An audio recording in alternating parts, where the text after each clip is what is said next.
Still, few people were willing to openly call for the colonies to break away from Britain. But Thomas Paine did just that. He began writing a radical pamphlet that would fuel the growing fires of American independence.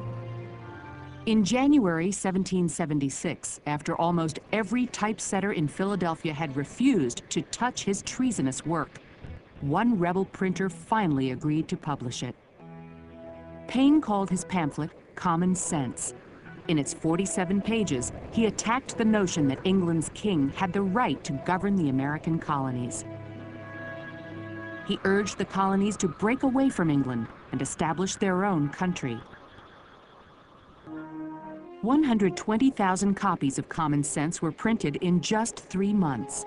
Paine's stirring words were read aloud on street corners and pulpits, and in taverns and schools.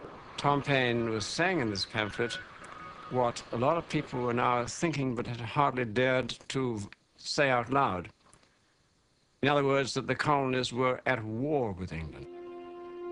In Philadelphia, the Second Continental Congress took action.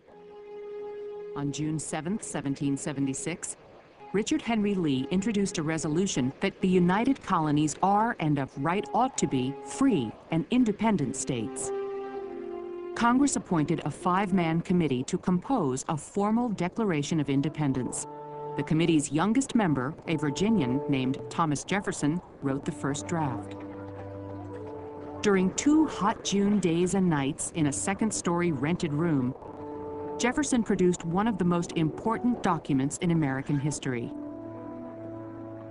Jefferson's words, though magnificent, were not entirely his own. He borrowed from his neighbor George Mason, who in turn had borrowed from the 17th century British Enlightenment philosopher John Locke.